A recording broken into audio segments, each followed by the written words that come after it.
Bismillahirrahmanirrahim. Assalamualaikum warahmatullahi wabarakatuh. Hamda wa syukralillah wa salatu wa salamu ala rasulillah wa la hawla wa la quwwata illa billah, amma ba'du.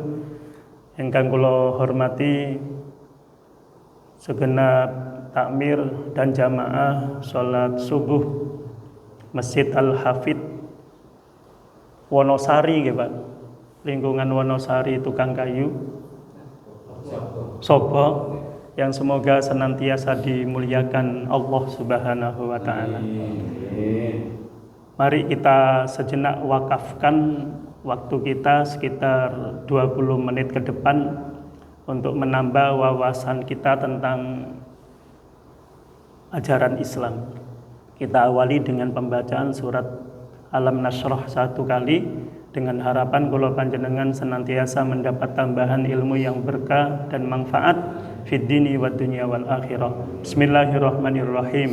Alam nashrah laka sadrak wa wada'na anka wizraka alladzi anqadha dhahrak wa rafa'na laka dzikrak fa inna ma'al usri yusra inna ma'al usri yusra fa idza faragta fansab wa ila rabbika farghab. Bapak Ibu yang saya hormati, dalam kesempatan yang penuh berkah ini, mari kita kaji tentang masalah hakikat waktu. Ini kan temanya Can Madurana ben serom ben Pak. Tidak ada tema berkesinambungan. Setiap Ahad kula nyelenggarakan pengajian di Masjid Al Mukarramah. Ini sampingnya panjenengan. Kula ketua takmir temriku. Setiap Ahad setiap bulan ya, di Ahad pertama kedua kajian fikih Kiai Mursyidi, Ahad ketiga keempat tauhid Ustadz Fatah Zamroni. Jadi menggunakan kitab kemudian terjemahkan dengan bahasa Jawi. Jadi faslun utawi ikilah fasol, itu kita kangen sehingga ada rujukan kemudian dibahas kajian fikih dan tauhid. Kemudian kalau ada minggu kelima di bulan itu saya datangkan narasumber yang lain. Itu Bapak Ibu yang saya hormati, kita mengkaji tentang masalah hakikat waktu. Bapak Ibu yang saya hormati, salah satu karunia besar yang diberikan Allah dumateng kula panjenengan adalah waktu. Dengan waktu kula panjenengan dapat memenuhi segala keperluan dan kebutuhan hidup. Dengan waktu kula panjenengan dapat melaksanakan hak dan kewajiban kita selaku khalifah fil ardi, pemimpin dan pemakmur bumi raya ini. Karena itu para jamaah ingkang kula hormati, sungguh beruntung orang yang dengan cerdas menggunakan waktu sehingga waktu berlalu senantiasa bermanfaat, waktu berlalu senantiasa digunakan ibadah. Ini mengundang ridho dari Allah Subhanahu wa taala. Sebaliknya, sungguh sangat merugi orang yang tidak cerdas menggunakan waktu sehingga waktu berlalu sia-sia, waktu berlalu tidak ada manfaat, bahkan digunakan untuk maksiat. Ini justru mengundang murka dari Allah Subhanahu wa taala.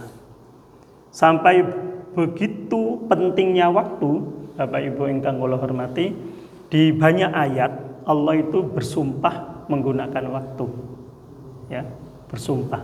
Dan ini hanya untuk Allah, tidak berlaku untuk kula panjenengan. Bersumpah menggunakan waktu ini. Panjenengan sedaya banyak yang hafal.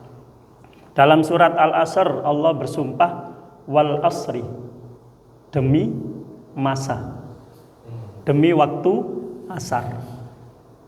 Dalam surat Wadduha Allah bersumpah wadduha, demi waktu duha. wasyamsi waduhaha, demi matahari dan waktu duha. Dalam surat Al-Fajr Allah bersumpah, wal fajri walayalin asyr, demi waktu fajar dan 10 malam yang menyertai. Melalui banyak ayat yang barusan saya sampaikan ini para jamaah, tentu saja banyak ayat yang lainnya di mana Allah bersumpah menggunakan waktu. Allah hendak menuntun, mendidik dumateng kula panjenengan agar kula panjenengan ini selaku muslim yang baik ini mengerti hakikat sebuah waktu. Jadi sumpah menggunakan waktu ini hanya berlaku untuk Allah. Jadi kula panjenengan bersumpah menggunakan waktu itu batal sumpahnya. Iya. Apalagi umpamanya menggunakan bahasa using. Kalau zaman 80-an itu saya masih ingat, itu kalau enggak busung keting, orang Banyuwangi kadung sumpah keting atau busung itu mesti. Dan kejadian itu kalau umpamanya nipu keting sungguhan ya. Busung sungguhan. Termasuk sumpah menggunakan waktu, enggak berlaku kita. Ayo sumpah wal asri, enggak berlaku. Ya. Jadi sumpahnya kula panjenengan itu berlaku kalau menggunakan wawu, tak dan ba. Wallahi, billahi, tallahi. Wawu, tak dan ba. Wallahi, tallahi, billahi. Kalau kula panjenengan bersumpah menggunakan 3 kalimat ini, maka kalau seseorang istilahnya luput tidak sesuai dengan janjinya, maka harus berpuasa selama 3 hari. Allahumma sholli ala Muhammad. Jadi berlaku hanya untuk Allah. Bapak Ibu yang kula hormati. Jadi Allah hendak berpesan melalui ayat-ayatnya terkait dengan sumpah waktu, mendidik agar kula panjenengan ini mengerti hakikat sebuah waktu. Minimal ketika kula panjenengan ingin mengerti hakikat sebuah waktu, minimal kula panjenengan tahu terminologi, istilah waktu. Syekh Hasan Al-Banna itu menyatakan al-waktu huwal hayah. Waktu adalah kehidupan. Barang siapa yang menggunakan waktu dengan baik berarti dia menghargai kehidupan. Barang siapa yang mencampakkan waktu berarti dia mencampakkan kehidupan minimal yang ada pada dirinya. Ada lagi para hadirin, Syekh Yahya bin Habairah, itu gurunya Ibnu Qayyim Az-Zaujiyah. Beliau menyatakan waktu adalah sesuatu yang berharga namun mudah hilang. Karena itu waktu harus senantiasa dijaga. Ada lagi para jamaah Sayyidina Ali karamallahu wajha, beliau menyatakan al-waktu kasayf fa ilam taqtaha qat'aka. Waktu itu laksana kasayf. Napa saif itu? Pedang. Al-waktu kasayf. Waktu itu laksana pedang. Kalau waktu ini tidak digunakan dengan baik, maka dia akan menebas lehermu, menebas kehidupanmu.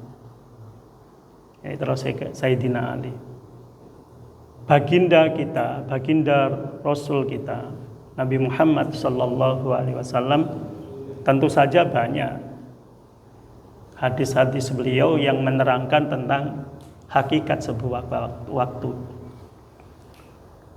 Salah satunya para jamaah, baginda Rasul bersabda, khairun nas man tala umruhu wa hasuna amaluh. Wa syarrun nas man tala umruhu wa sa'a amaluh. Paling baiknya manusia adalah ketika diberi panjang umur dan memiliki perilaku yang baik.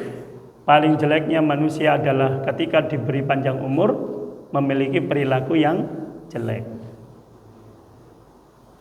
Baginda Rasul juga dalam hadis yang lain, riwayat dari Abu Barzakh, Imam Turmudi, beliau menyatakan, la tazulu qadama abdin yaumal qiyamati hatta yus'ala an arba'in. an umrihi fi ma'afna, wa an sababi fi ma'ablah, wa an malihi min aina iktasabahu, wa fi ma'anfaqah, wa an ilmihi mada amilabih. Ya, ini hadis riwayat dari Abu Barzah, perawi terakhir Imam Turmudi atau Tirmidzi. La tazulu qadama abdin yaumal qiyamati hatta yus'ala an arba'in, kata Rasul. Tidak akan bergeser kedua kaki anak Adam, termasuk kula panjenengan sedaya, besok di yaumil hisab. Tidak bergeser, dipanggil satu persatu, dihisab, kemudian hatta yus'ala an arba'in, ditanya empat perkara. Ya.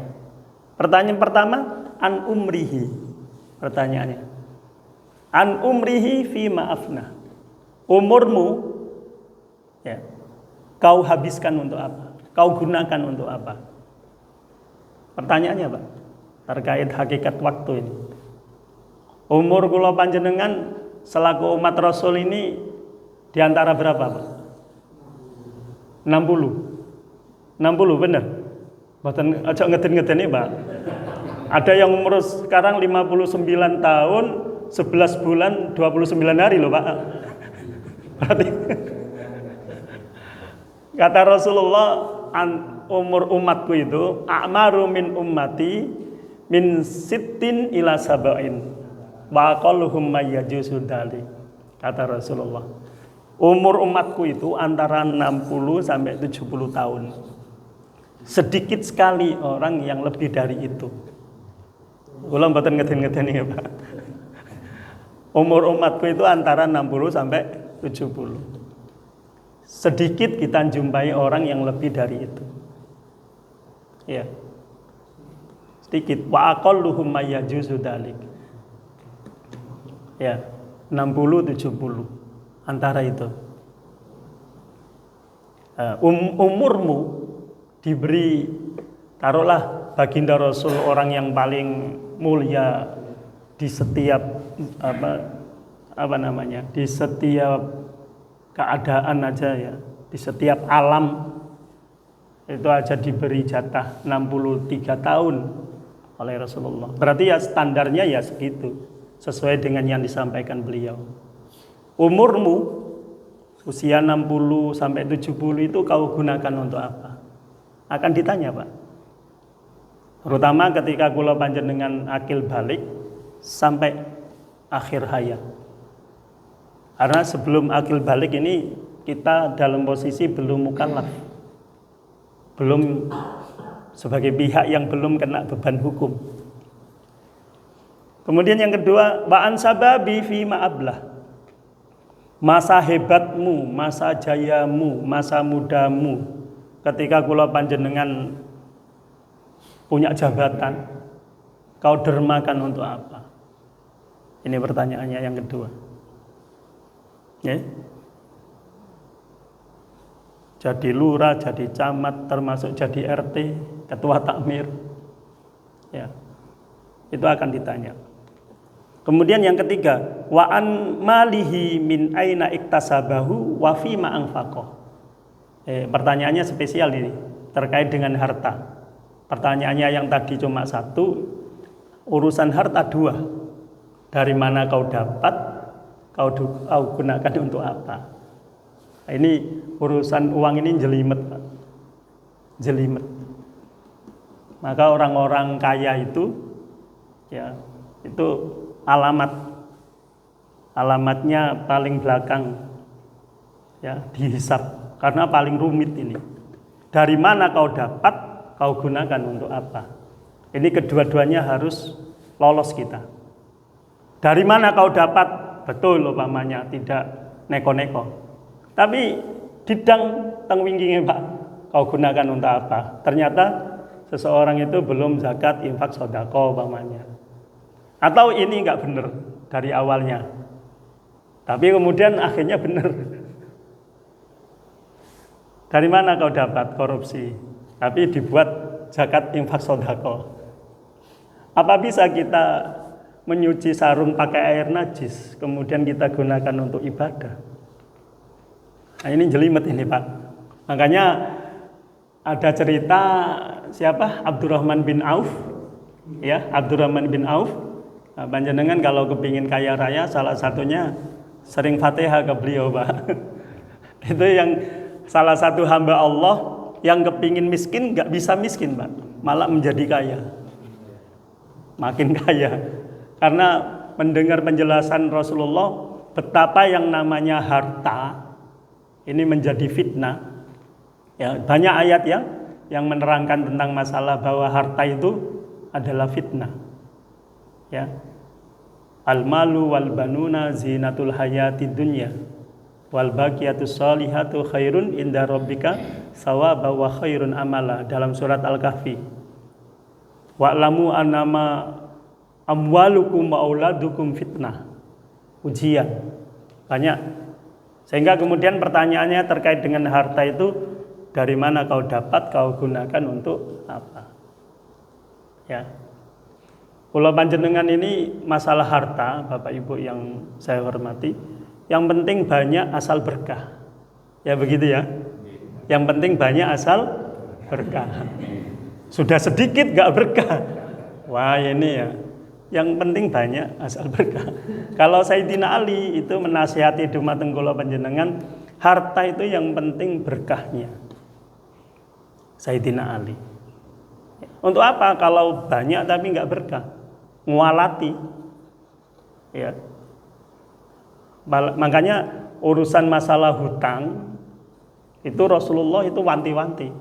Bahkan satu ketika ada satu riwayat yang menyatakan ketika Rasulullah dikehendaki untuk menjadi imam sholat jenazah, itu ditanya urusan hutang. Wis lunas ndak utangnya. Ya, karena apa? Karena bisa menjadi beban di yaumil hisab nanti. Ketika ahli warisnya tidak tahu untuk membayar hutang. Maka yang jadi ijolnya itu, apa ijolnya?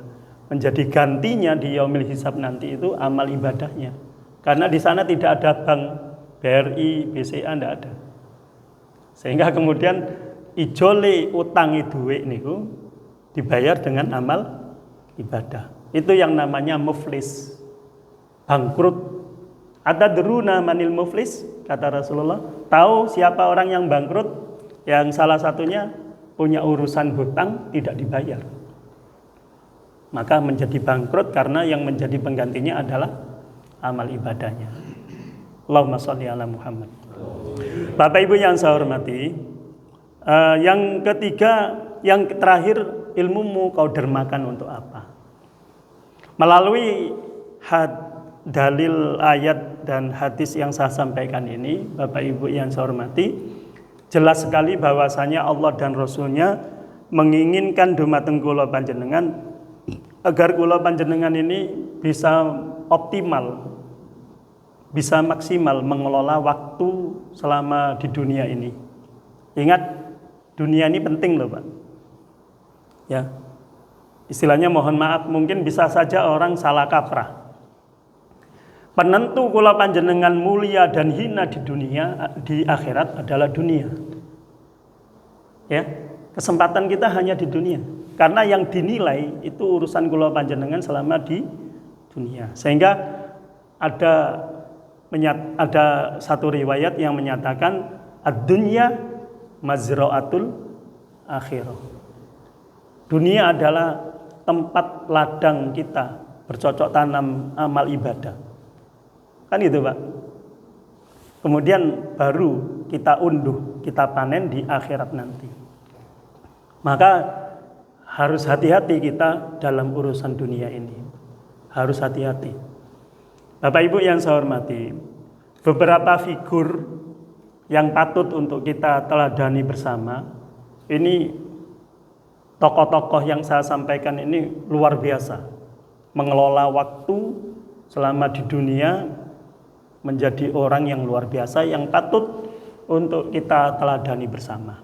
Tentu saja yang pertama adalah baginda Rasul Muhammad sallallahu alaihi wasallam. 63 tahun di dunia ini. Tapi hebatnya beliau menjadi rasul, menjadi nabi, menjadi mufti, menjadi hakim, menjadi panglima di medan laga. Ya.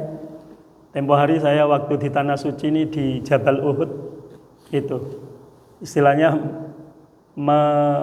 tahu-tahu membayangkan, oh di sini tuh Rasulullah itu sampai akhirnya terdesak giginya tanggal 1 karena kecerobohan para sahabat yang meninggalkan di bukit pemanah itu, sampai membayangkan ke sana. Jadi beliau itu menjadi panglima di medan laga, tidak hanya istilahnya memantau. Di perang Uhud ya, salah satu peperangan yang Muslim kalah. Termasuk bagaimana beliau menjadi pemimpin keluarga, sehingga panjenengan sering mendengar dari Mubalek satu riwayat yang menyatakan baiti jannati, kan gitu ya. Baiti, rumahku, jannati adalah surgaku. Rumahku adalah surgaku. Ya, ini inspiratif sekali ini ungkapan ini. Walaupun sebenarnya ini hadis atau enggak usah kita persoalkan. Tapi nyata ini sebuah kata yang motivatif dan inspiratif. Rumahku adalah surgaku. Ya, bagaimana Rasulullah selama tidak lebih dari 1/4 abad masa perkembangan Islam, ya, tidak sekitar 23 tahun, ya, mampu membawa Islam, ya, menguasai di belahan dunia, bergerak di mercusuar ilmu dan peradaban. Ya, luar biasa baginda Rasul mengelola waktu 63 tahun selama di dunia ini. Ada lagi menjadi contoh kita, Zaid bin Sabit. Ini sahabat yang terkenal menjadi sekretaris Rasul, mengoleksi, mengumpulkan mushaf, tulisan-tulisan Al-Quran. Beliau ini dikenal oleh para pakar sejarah, tidak lebih dari 2 bulan saja mampu menguasai bahasa Persia yang terkenal sulit. Ya. Ada lagi sahabat Usama bin Zaid. Usia 16 tahun, masih muda belia, namun sudah dipercaya oleh baginda Rasul memimpin, ya, pasukan perang di medan laga, padahal sahabat-sahabat terkemuka beliau masih hidup. Ada lagi Sa'ad bin Mu'ad, masuk Islam umur 30 tahun. 36 tahun meninggal dunia. Berarti hanya 6 tahun bersama Rasul. Tapi luar biasanya seorang Sa'ad bin Mu'ad ketika meninggal dunia, baginda Rasul bersabda. Ya, dalam riwayat Imam Muslim, baginda Rasul menyatakan, arsy Allah bergetar ketika Sa'ad bin Mu'ad meninggal dunia. Coba, 6 tahun jadi Muslim, Pak. Tapi Rasulullah menyatakan seperti itu. Arsy Allah itu bergetar ketika Sa'ad bin Mu'ad meninggal dunia. Nah, kula panjenengan kalau meninggal yang gemetar siapa, Pak? Yang bergetar itu siapa? Ini arsy Allah ini, Pak. Padahal jadi Muslim baru 6 tahun. Ya, tapi mampu menghantarkan seorang Sa'ad bin Mu'ad mulia di hadapan Allah. Ada lagi para hadirin yang saya hormati, Abu Hurairah. Nah, ini ya, ini sering kita dengar dari para mubalek kita. Abu Hurairah itu masuk Islam usia senja, Pak, 60 tahun. Di antara panjenengan yang usia 60 tahun sinten, Pak? Panjenengan pinten, Pak? 60? Hampir, ya. Ya. Ya itulah Abu Hurairah. Masuk Islam 60 tahun. Tapi tidak menyurutkan niat dan tekadnya untuk menghafal banyak hadis. Sehingga beliau dikenal oleh para pakar sejarah hadis sebagai sahabat nomor 1 yang paling banyak menghafal hadis. Padahal usia 60 tahun. Tercatat sekitar 5.374 hadis yang beliau hafal. Sehingga wajar ketika mubalek dari Abu Hurairah. Nah, ya karena banyaknya hadis yang beliau hafal. Ya, 60 tahun, Pak. 60 tahun itu sudah gimana, Pak? Pikiran kita, Pak. Sering lupa. Baru 60 tahun beliau masuk Islam, tapi semangat tekad untuk menghafal banyak hadis. Ada lagi sahabat Anas bin Malik, pembantu Rasulullah. Beliau bersama Rasul 10 tahun, tapi menghantarkan seorang Anas bin Malik mampu menghafal hadis. Dalam catatan pakar sejarah hadis, beliau nomor 2 urutan para sahabat yang mampu menghafalkan banyak hadis. Ada sekitar 2.826 hadis. Ya, ini walaupun menjadi hanya sekedar pembantu, tapi dioptimalkan kebersamaannya beliau dengan baginda Rasul Muhammad Sallallahu Alaihi Wasallam. Dan banyak lagi yang lainnya, Pak. Imam mujtahid besar, Imam Syafi'i, Imam Hanafi, Imam Ahmad Hambal, Imam Malikil Madani, beliau luar biasa. Syekh Abdul Qadir Jailani, Syekh Abu Hamid Al-Ghazali, hampir 1000 tahun yang lalu sudah meninggal dunia, namun sampai detik ini namanya kita kenang. Itu yang namanya panjang umur, Bapak Ibu. Kalau umur kula panjenengan sudah deal ya tadi, sekitar 60-70. Yang namanya panjang umur itu yang seperti apa? Ya ini. Walaupun sudah meninggal 1000 tahun yang lalu, namanya tetap kita kenang. Ya. Dan ini sesuai dengan tuntunan Allah yang kula panjenengan semua hafal dalam surat Yasin ayat 12. Allah berfirman, A'udzubillahi minasyaitonirrajim, inna nahnu nuhyil mauta wa naktubu ma qaddamu wa atharahum wa kulla syai'in ahsaynahu fi imamin mubin. Ini ya ayatnya, Pak. Inna nahnu nuhyil mauta, sesungguhnya kami ya menghidupkan yang mati. Ya. Kalau Allah menggunakan nahnu, Pak. Apa Allah bisa menggunakan ini? Saya. Cik bisa nih, Pak.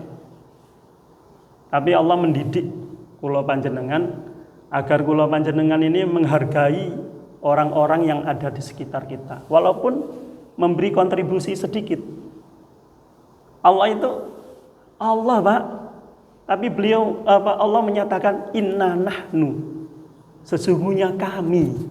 Loh, kok Allah menyatakan kami? Karena menyebutkan orang-orang yang terlibat, pihak-pihak yang terlibat. Nuhyil mauta, menghidupkan yang mati. Siapa?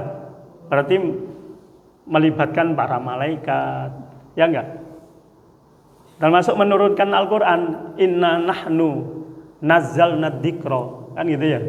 Sesungguhnya kami menurunkan Al-Quran, wa inna lahu lahafidun, dan kami yang menjaga kemurnian Al-Quran. Berarti Allah melibatkan banyak pihak, malaikat, nabi, rasul, orang-orang soleh yang menghafal Quran, hamilul Quran, panjenengan yang mudawamah baca Al-Quran, itu disebut oleh Allah, Pak. Ini Allah memberi pendidikan pada kita. Kita ini jangan lupa pada orang-orang yang ada di sekitar kita yang menyebabkan kita berhasil. Sampai segitunya Allah mendidik kita, Pak. Kalau kita mau mengkaji dari setiap kalimat yang disampaikan Allah dalam firman-Nya. Wa naktubu ma qaddamu wa atharahum. Ya, dan Allah mencatat wa naktubu ma qaddamu wa atharahum. Apa yang sudah mereka lakukan dan buah karya mereka, prasasti peninggalan mereka. Nah, ya. Berarti Allah menginginkan kula panjenengan ini meninggalkan karya, Pak, sebelum meninggal. Wa kullu syai'in asainahu fi imamin mubin, semuanya sudah dicatat di Lauh Mahfuz oleh Allah. Allahumma sholli ala Muhammad. Ya. Itu. Jadi tokoh-tokoh yang saya sampaikan tadi, Pak, termasuk siapa ini pahlawan nasional kita, Kiai Hasyim Asy'ari, anaknya Kiai Wahid Hasyim Asy'ari, Gus Dur, Kiai Agus Salim, Hos Cokro Aminoto, Kiai Haji Ahmad Dahlan, Raden Ajeng Kartini, Dewi Sartika, Cut Nyadin, ya Pak ya. Terus Sultanah Atikah dan yang lainnya. Terus para waliullah, Kiai Samsul Arifin, Datuk Malik Ibrahim, Mbah Soleh Lateng, Kiai Mukhtar Syafaat, Kiai Abbas Tugung, dan wali-wali yang lainnya. Ya. Sudah berkalang tanah berapa tahun yang lalu, bahkan ratusan, bahkan ribuan, namun namanya tetap kita kenal. Ya, ini bunga-bunga Islam. Artinya apa? Menjadi pengharum bagi agama kita. Ya. Karena itu betul apa yang disebutkan dalam kata mutiara, Bapak Ibu yang saya hormati. Kalau gajah mati meninggalkan gading, harimau mati meninggalkan belang, manusia mati harus meninggalkan karya. Nah, ini kesempatan kalau panjenengan belum meninggal, ya semoga husnul khotimah, amin. Kita meninggalkan karya. Pesan yang disampaikan Allah dalam surat Yasin ayat 12 itu jelas. Bahwasanya bagaimana kula panjenengan meninggal, ini meninggalkan karya. Nah, ini termasuk Al-Hafidh ini, karya panjenengan dikenang. Walaupun kula panjenengan sudah meninggal ratusan tahun, minimal lah Pak, minimal kula panjenengan ini dikenang anak cucu kita. Kalau sudah hilang silsilah, sinten buyut sing nomor 7 Pak Mbole. Wis entek iki wis nang dhuwuran loro wis ilang ceritane. Pentingnya kan sampai orang-orang dulu itu Pak, gimana caranya silsilah itu sampai ke 7. Biar tahu Pak kita itu. Oh, ternyata kita keturunan Minak Jinggo karena Banyuwangi umpamanya. Kita keturunan Damarwulan. Alhamdulillah kita keturunan Nabi, ya. Nabi Adam. Adam Malik, Adam Jordan, Adam yang lainnya. Tapi yang jelas kita keturunan Nabi kan Pak.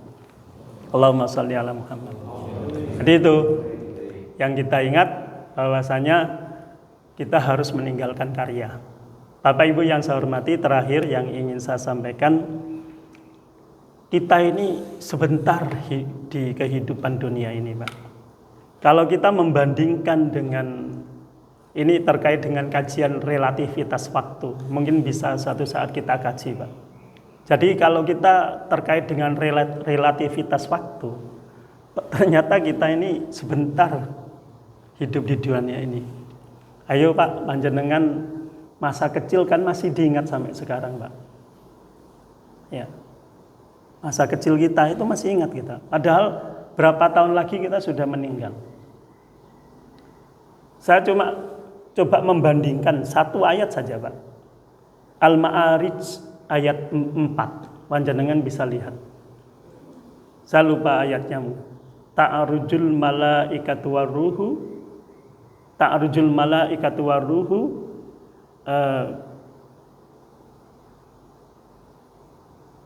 Bi khamsina alfasana. Kurang lebihnya begitu. Jadi malaikat itu malaikat Jibril, ta'rujul malaikatu waruh. Ruh itu malaikat Jibril. Itu melaporkan ke Allah. Itu memakan waktu perjalanannya 50 tahun. 50.000 tahun. Khamsina alfasana. Ya.